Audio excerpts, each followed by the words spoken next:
it's now my pleasure to summarize this session on new standard on chronic graft-versus-host disease and the question whether decontamination should be performed in an allogeneic transplant setting.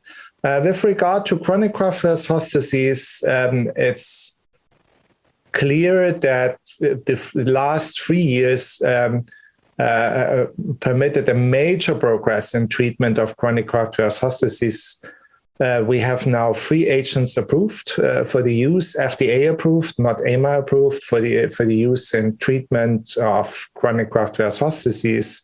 And the REACH3 trial showed for the first time that Ruxolitinib performed superior in terms of failure-free survival and a response rate compared to best available treatment, which were quite a lot of comparators.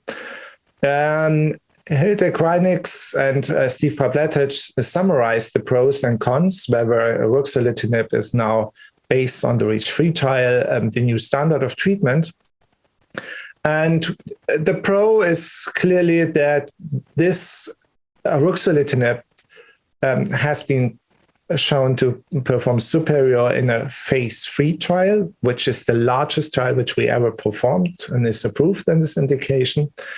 But there are some cons which limit the use of Ruxolitinib. First of all, not all patients taking benefit from Ruxolitinib. 40% require a different treatment, and it would be certainly an improvement if we would know upfront who would the patient who would take benefit and which patient should be treated with another agent. Second, there's some contraindication for the use of Ruxolitinib in the presence of uncontrolled infections, for instance. Ruxolitinib may not be used because of side effects and therefore other agents are still be used. Steve Pavletic brought also up that new standard is kind of a flexible term. Standard by what? By national guidelines, by approval status, which sounds academic, but given that you can't use Ruxolitinib in every patient for the reason I just outlined, the new standard is a moving target based on upcoming new evidence, specific situation after transplant. And there's a long way to go until we have really standardized treatment of chronic graft-versus-host disease.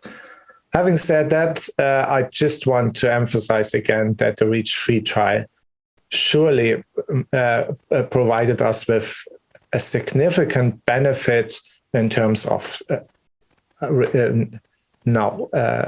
shown response rates within a randomized setting. So, we would all love to see more trials with this regard, and surely Ruxolitinib will be regarded as standard of care, which doesn't exclude that this standard of care doesn't fit to all patients.